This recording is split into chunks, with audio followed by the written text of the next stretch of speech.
com imenso prazer, uma imensa alegria receber hoje aqui no nosso ciclo de estudos esse jovem aqui ao meu lado, que é o Daniel Glazer, um dos economistas mais brilhantes do Brasil. Ele fez o bacharelado dele na UFRJ, Universidade Federal do Rio de Janeiro, e fez o doutoramento na Universidade da Califórnia, em Berkeley. E fez também estudos complementares de economia na Universidade Hebraica de Israel. Ele é extremamente atuante nas discussões sobre problemas de economia e de finanças no Brasil. Foi vice-presidente para Relações Internacionais do Banco Central em 1999 e 2002, estou certo? Uhum. E, dito isso, eu não preciso dizer mais nada. Eu simplesmente quero dizer da nossa imensa alegria, viu, Daniel? De que você nos honre com a sua presença. Muito obrigado. Eu que agradeço aí a oportunidade de participar nesse projeto que eu acho sensacional. E quando puder contribuir aqui, estou sempre disposto. Vamos mandar um mandado judicial para você votar. Não precisa disso. Obrigado. Ana. Daniel, a economia está dando alguns sinais de recuperação, né, que é um bom sinal. Mas quais são suas preocupações para o curto e médio prazo? Tá, eu acho que os sinais são muito tênues, né? A economia está basicamente estagnada, né? Deixou saiu da ladeira abaixo, né? Mas parou. A gente tem alguns trimestres de crescimento, alguns trimestres de queda, em todos os indicadores. Estou pensando assim, indicadores sintéticos, né? Você consegue um indicador para cima, depois um outro para baixo, mas eu não vejo nada efetivamente que mostre uma tendência de recuperação mais, digamos assim, concreta e sustentável. Isso a gente vê no consumo. As vendas de julho foram um pouco melhores, mas depois de alguns meses de queda, produção industrial para baixo. Então você vê alguns indicadores para cima, alguns para baixo, mas eu acho que basicamente a gente pode dizer sem muita dúvida que a economia continua andando de lado, né? Mais importante talvez, o mercado de trabalho, né? O desemprego, taxa de desemprego está em 12,3%, 12,5%, que é muito elevado, é um ponto percentual abaixo do mesmo período do ano passado, quer dizer, mostra alguma recuperação, mas se a gente pegar uma forma mais ampliada de olhar para o desemprego, são o desemprego, mas os subocupados, os que já desistiram de procurar? Isso, os que desistiram. A gente está falando de 22%, 23% da força de trabalho. É dramático, né? E isso restringe muito a possibilidade de recuperação, porque o consumo é um elemento muito importante, né, na demanda agregada, e o consumo fica muito restrito por conta do comportamento do mercado de trabalho, mesmo com o crédito da pessoa física crescendo, porque está crescendo na ponta, né? Mas a gente não consegue ver isso ainda se manifestando num aumento da demanda por bens de consumo de fato sustentável. Investimento, que é o que todo mundo espera que volte, né? Formação bruta de capital fixo, também andando de lado, produção industrial de bens de capital muito devagar. Acho que havia e há uma expectativa razoável de que com a aprovação das reformas, em particular da Previdência, né, a confiança dos empresários retomaria, mas acho que o que foi entregue até o momento foi insuficiente para despertar os espíritos animais, né, os animal spirits, para de fato, via expectativas positivas, fazer com que o investimento voltasse a crescer. Ainda há muita capacidade ociosa, o que também dificulta. Então, olhando para elementos da demanda, né, consumo ainda devagar, investimento devagar. O setor externo, acho muito pouco provável que a gente possa contar com a demanda externa como uma alavanca para o crescimento, né? A gente vê o cenário internacional muda muito rápido, né? De ontem para hoje, as mudanças são importantes. Mas não dá para contar com um crescimento puxado pela economia internacional. E o outro elemento tradicional, que seria o gasto e consumo do governo, né, na nossa total situação de descalabro fiscal, não dá para contar com isso porque é contraproducente. Imaginar que um anúncio ou um programa de fato de aumento de gastos públicos possa ter um efeito benéfico sobre a economia, né? Eu, pensando um pouco mais no médio prazo, de curto para médio prazo, imagino que desses elementos todos, o mais provável com o qual a gente possa contar mais é o consumo, né? Não é à toa que as medidas que estão sendo aventadas e discutidas são FGTS, liberação do FGTS, antecipação do 13º salário, quer dizer, elementos que tentem destravar um pouco o consumo das famílias, né? Então, do ponto de vista assim, da demanda, eu acho que a gente ainda está engatinhando. Acredito que as reformas devam, em particular agora a reforma da Previdência, porque é que está prestes a ser aprovada, assim espero, mas a reforma tributária que já está sendo discutida e tal, tudo isso cria um ambiente mais favorável. O Banco Central reduziu a taxa de juros, isso é um elemento importante na retomada do consumo e de todos aqueles elementos da demanda que são sensíveis à taxa de juros. A gente fala, não, mas 0,25, 50 basis points é pouquinho, mas não é, né? Quando a gente olha o valor presente descontado de fluxos futuros, mudanças e a própria comunicação do Banco Central de que não há pressões inflacionárias e que a outra parte da sua responsabilidade é contribuir no que for possível, né?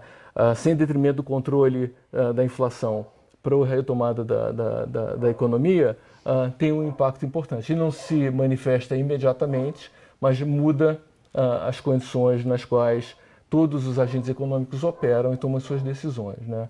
Então, acredito que o consumo deva ser a nossa locomotiva, vamos chamar assim, para sair dessa estagnação, né? E do médio prazo? Olha, quer dizer, vamos fazer um exercício meio maluco. Tá. Nós temos dificuldades imensas no curto prazo. Certo. Mas vamos supor, nós temos que superá-las. Uma hora nós vamos superá-las. Pensa no Brasil, daqui a 10, 15 anos você consegue... O seu médio prazo é o meu longo prazo. Não, olha só, eu acho o seguinte, a gente sempre tem essa coisa urgente, importante, curto prazo, médio e longo prazo, né? E essa ideia sempre de que o longo prazo é composto das somas dos vários curtos prazos, né? Eu falei das questões mais imediatas, mais conjunturais, vamos dizer assim, mas que elas são um pano de fundo muito importante para que as decisões que estão sendo tomadas, né, para viabilizar uma mudança de médio prazo possam ocorrer, né? Então, essa situação de estagnação, de carência, é muito difícil, mesmo politicamente, para que os outros passos sejam dados. Mas assumindo, eu acho razoável supor que a reforma da Previdência vai ser aprovada, é uma reforma extremamente importante, quer dizer, a nossa situação fiscal é catastrófica, né?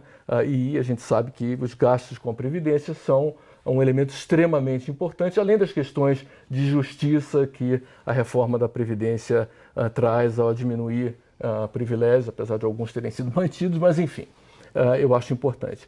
Os próximos passos devem ser, para que a gente realmente saia desse atoleiro, outras reformas focadas no aumento de produtividade. Quer dizer, não há forma de aumentar riqueza, salários de forma sistemática sem aumento de produtividade. Aumento de salário sem aumento de produtividade tem vida curta. Em algum momento isso não é sustentável. Então o foco deveria ser, e eu acho que é, pelo que a gente tem visto em termos de discussão, medidas focadas no aumento da produtividade. Quando a gente fala dessas medidas estruturais, é muito interessante perceber que as medidas estruturais elas se misturam com a reforma do Estado e com a crise fiscal, né? Então, a reforma da Previdência, ela é uma reforma estrutural, ela é uma reforma fiscal, a reforma tributária, né? Ela tem elementos que têm a ver com a capacidade do governo taxar mais ou menos, etc., e a sua situação fiscal, mas a confusão tributária é tal que ela impacta diretamente na produtividade, nas decisões de investimento. Então, muitos dos elementos que a gente chama de reformas estruturais têm componentes fiscais, que, para mim, revelam um Estado totalmente desestruturado. A gente precisa de uma reforma do Estado, né? Administração, então, uma reforma administrativa, ela é uma reforma fiscal? Ela é uma reforma fiscal porque o gasto com funcionalismo é enorme, é o segundo maior componente. Então, mas ela também significa... Em outras palavras, temos que melhorar a produtividade. Isso significa que precisamos de mais investimentos. Terceiro, para termos mais investimentos numa escala robusta, nós temos que mudar muito mais coisas do que estamos discutindo, não é verdade? Exato. E eu, na minha leitura, a mudança da inserção do Estado na economia é a mudança crucial. A gente pode falar que é uma agenda liberal, isso tem um monte de apelidos, mas o fato é que o Estado é disfuncional. Qualquer coisa que a gente vai fazer aqui, a gente esbarra no Estado. Vai abrir uma empresa, vai fechar uma empresa, a forma de tributação entre estados, internet é incompatível com a nossa forma de tributação, isso é de alguma forma o Estado, autorizações, não autorizações, enfim, a forma de inserção do Estado na economia precisa ser repensada, né? E ele se manifesta de uma forma um pouco mais pragmática, né, e mais objetiva nessas reformas que a gente está chamando previdenciária, tributária, administrativa, mas é um repensar do papel do Estado na economia brasileira, né? Então eu acredito que no médio prazo, né, essa agenda, que é uma agenda que se propõe a fazer isso, com mais ou menos ênfase, deveria e acredito que vai tratar. Eu, particularmente, das grandes reformas estruturais, eu olho para educação como sendo a fundamental, né? Por várias razões, eu vou citar duas, uma pela questão específica da produtividade, né? A nossa mão de obra não é qualificada, é cada vez menos qualificada, quer dizer, o mundo está mudando muito mais rápido do que a nossa capacidade de acompanhar isso, né? Mas além da questão da produtividade, que é crucial, e ainda nesse ponto, lembro de um trabalho do professor Renato Paz de Barros, que mostra que a capacidade da educação brasileira se transformar em produtividade é baixíssima, talvez a mais baixa do mundo. Quer dizer, o Brasil teve um dos maiores aumentos na despesa com educação por aluno do mundo durante mais de uma década. E o resultado foi pífio. Nenhum impacto na produtividade, né? Então tem esse lado, digamos assim, mais pragmático, objetivo. O outro lado, que eu acho que é fundamental no momento que a gente está vivendo, e o Condorcet já dizia isso sobre a Revolução Francesa, né?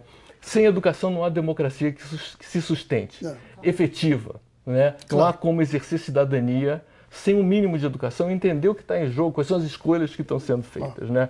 Então é uma questão até de civilidade, né, na sociedade brasileira, né? Um direito da população como um todo, mas tem um impacto político muito grande, né?